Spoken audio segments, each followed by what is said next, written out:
اگر آپ اپنے موجودہ حالات کو بدلنا چاہتے ہیں تو کچھ نیا حاصل کرنے کی کوشش سے پہلے کسی پرانی چیز سے علیحدگی اختیار کریں۔ جس لمحے آپ علیحدگی اختیار کریں گے آپ کی زندگی میں نئی چیز ضرور آئے گی۔ یہ ضروری نہیں کہ ہر کوئی آپ کو پسند کرے۔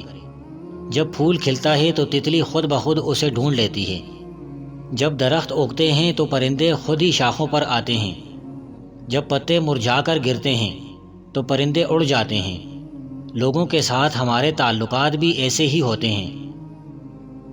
جب انسان حرکت میں ہو تو وہ اچھا نہیں سوچ سکتا۔ سوچنے کے لیے خاموشی سے بیٹھنا ضروری ہے۔ ہمارے پاس صرف ایک دماغ ہے، اور جب ہمارا ذہن حرکت کی طرف متوجہ ہو تو ہمارے لیے غور و فکر کرنا مشکل ہو جاتا ہے۔ سونے سے 5 منٹ پہلے اپنے دماغ کو ہر قسم کی سوچ سے خالی کریں۔ اس سے خون کی نالیاں آہستہ آہستہ پرسکون ہو جاتی ہیں، جس سے خون کا بہاؤ بہتر ہوتا ہے، دماغ کی تھکن کو دور کرتا ہے اور آپ کو قدرتی طور پر نیند آنے لگتی ہے۔ 15 منٹ پہلے اٹھیں۔ جلد بازی انسان کے دل کو کمزور کرتی ہے۔ وقت کی کمی ہمارے دل کو متاثر کرتی ہے۔ معمول سے 15 منٹ پہلے جاگنے کی کوشش کریں۔ کسی کو خوشی دیں، اس سے آپ کا رزق بڑھتا ہے۔ مہمان نواز بنیں۔ ضروری نہیں کہ مہمان نوازی مہنگے کھانوں سے کی جائے۔ دوسروں کی خوبیوں پر توجہ دیں، خاص طور پر جب ان کی خامیاں ظاہر ہوں۔ دوسروں کی خوبیوں پر توجہ دے کر آپ ان سے ایک خوبصورت رشتہ قائم کر سکتے ہیں۔ جوتے اتارنے کے بعد انہیں ترتیب سے رکھیں، یہ آپ کی زندگی کو خوبصورت بنائے گا۔ کہا جاتا ہے کہ آپ کسی کے گھر کے داخلی حال کو دیکھ کر اس کے بارے میں بہت کچھ بتا سکتے ہیں۔ آپ کے دماغ کی خرابی اس سے ظاہر ہوتی ہے کہ آپ اپنے جوتے کس طرح رکھتے ہیں۔ چیزوں کو ویسے قبول کریں جیسی وہ ہیں۔ جب آپ کو ہدایت ملتی ہے تو پسند ناپسند کا فرق ختم ہو جاتا ہے۔ جب ہم چیزوں کی حقیقت جان لیتے ہیں تو ہماری سوچ تبدیل ہو جاتی ہے۔ آپ برائی کو اچھائی میں تبدیل کر سکتے ہیں۔ اپنے بزرگوں کی دانائی سے فائدہ اٹھائیں۔ ایسی بہت سی سبق آموز باتیں ہیں جو آپ بوڑھے لوگوں کے مطالعے سے حاصل کر سکتے ہیں، چاہے یہ ان کی کامیابی کی کہانی ہو یا ان کی ناکامی کی۔ ان کی باتوں کو سننا بہت فائدہ مند ثابت ہو سکتا ہے۔ دکھاوا نہ کریں۔ جب لوگ دولت مند ہو جائیں تو وہ غرور میں مبتلا ہو جاتے ہیں، لیکن اگر وہ خاموش رہیں تو ان کی خوبصورتی قدرتی طور پر خود بخود سامنے آتی ہے۔ کسی چیز کا خیال رکھنے کی کوشش کریں۔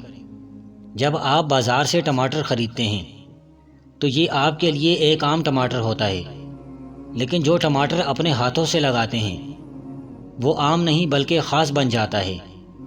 کسی چیز کی دیکھ بھال کرنے سے ہمارے اندر اس کا خیال رکھنے یا اس سے محبت کرنے کا جذبہ پیدا ہوتا ہے۔ اپنے لیے وقت نکالیں، بغیر کسی جلد بازی اور بے صبری کے۔ سب سے پہلے اپنا جائزہ لیں، کچھ نہ سوچیں، بس اپنے دماغ کو صاف کرنے کی کوشش کریں۔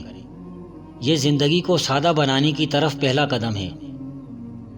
زیادہ کی خواہش مصیبت کا باعث بنتی ہے۔ جب ہم ایک چیز حاصل کر لیتے ہیں تو ہم مزید 10 کی خواہش کرتے ہیں، اور جب ہم 10 چیزیں حاصل کر لیتے ہیں تو ہم مزید 100 کی خواہش کرتے ہیں، اگرچہ ہم جانتے ہیں کہ ہمیں اس کی ضرورت نہیں ہے۔ صبح کی تازہ ہوا سے اپنے پھیپھڑوں کو بھرنا آپ کی صحت کے لیے بے حد ضروری ہے۔ 3 زہر، لالچ، غصہ اور جہالت، ان سے دور رہیں۔ اس وجہ سے لالچ میں ہم اپنی پسندیدہ چیز حاصل کرنے کے بعد بھی مزید کی خواہش کرتے ہیں۔ غصہ ہماری صحت کو خراب کرتا ہے۔ جہالت بے وقوفی کی حالت ہے۔ ہم عقل یا علم سے بے خبر ہیں اور تعلیم سے محروم ہیں۔ جب تک ہم اپنے آپ کو ان 3 چیزوں سے دور نہیں کریں گے ہم بے سکون رہیں گے۔ سبزیاں آپ کے دماغ اور جسم کو فوری طور پر صاف کرتی ہیں۔ خوراک ہی ہے جو آپ کے جسم اور دماغ دونوں کو صحت مند بناتی ہے، لہٰذا سبزیاں زیادہ سے زیادہ کھائیں۔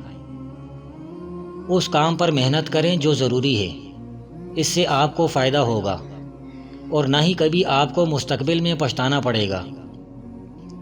جب آپ کا ذہن خالی ہو تو وہ فضول باتیں سوچتا ہے۔ خود کو ان کاموں میں مصروف کرنے کی کوشش کریں جو آپ کے سامنے ہیں۔ ڈوبتے سورج کو تلاش کریں۔ اہم بات سورج کو غروب ہوتے ہوئے دیکھنا ہے۔ جب شام ہو جاتی ہے تو آسمان کی طرف دیکھنے کے لیے ایک لمحہ نکالیں اور زندگی کی ایک اور رات کے لیے شکر ادا کریں۔ اپنے کمرے کو صاف رکھیں۔ صفائی دماغ کو طاقت دیتی ہے۔ جن کے کمرے گندے ہوتے ہیں وہ بے چین ہوتے ہیں اور انہیں اپنے کام پر توجہ دینے میں مشکل پیش آتی ہے۔ آپ کا کمرہ ایک آئینہ ہے جو آپ کی اندرونی ذہانت کو ظاہر کرتا ہے۔ ننگے پاؤں چلنے کی کوشش کریں، اس سے آپ بیماریوں سے دور رہتے ہیں۔ یہی وجہ ہے کہ جاپانی لوگ دن میں آدھا گھنٹے ننگے پاؤں چلتے ہیں۔ جب آپ غصے میں ہوں تو گہری گہری سانسیں لیں، آپ جلد ہی پرسکون ہو جائیں گے اور آپ کا دماغ تر و تازہ محسوس کرے گا۔ کچھ چیزوں کی قدر آپ اس وقت کرتے ہیں جب آپ خود ان پر عمل کرتے ہیں۔ مثال کے طور پر پانی کی ٹھنڈک یا گرمائش سے آپ پانی کو چھوئے بغیر واقف نہیں ہو سکتے۔ خود تجربہ کرنے کا فائدہ بہت زیادہ ہے۔ دنیا میں ہر دن ایک نیا دن ہے۔ بحیثیت انسان ہم ماضی پر زیادہ غور کرتے ہیں، لیکن جب آپ بیج سے پھول اگتے دیکھتے ہیں تو آپ کو معلوم ہو جاتا ہے کہ کوئی شخص اور کوئی بھی چیز ایک جگہ نہیں رہ سکتی۔ چیزوں کو ضائع نہ ہونے دیں۔ کبھی بھی بچا ہوا کھانا باہر نہ پھینکیں۔ اگر آپ کو محسوس ہو کہ آپ اپنا کھانا ختم نہیں کر پائیں گے تو اسے فوراً کسی اور کو دے دیں۔ یہ عمل آپ کی ذہانت کو تیز کرتا ہے۔ خود پر یقین رکھیں۔ جب آپ ہار مان لیتے ہیں تو آپ کی قابلیت زیرو ہو جاتی ہے۔ خود پر یقین کرنے سے کامیابی کا امکان پیدا ہوتا ہے۔ زندگی ہمیشہ آسان نہیں ہوتی۔ فرق پہچانیں۔ جب کام کا وقت ہو جائے اور آپ گھر جانے لگیں تو کام کو پیچھے چھوڑنا ضروری ہے۔ جو وقت بچا ہے وہ آرام کرنے کا وقت ہے۔ اپنی گھریلو زندگی سے لطف اندوز ہوں۔ یہ اسٹریس کو کم کرنے کا بہترین طریقہ ہے۔ اپنے کام کو کبھی بوجھ نہ سمجھیں۔ کام کے بغیر ایک دن کھانے کے بغیر ایک دن کی طرح ہے۔ صرف اس طرح سوچنے سے ہی آپ کا کام آپ کو حقیقی خوشی دے گا۔ دوسروں کی رائے سے متاثر نہ ہوں۔ یہ الجھنوں سے نکلنے کا بہترین راز ہے۔ اگر آپ دوسروں کی رائے کو بہت زیادہ اہمیت دیتے ہیں تو آپ کے لیے اپنے خیالات کا اظہار کرنا مشکل ہو جاتا ہے۔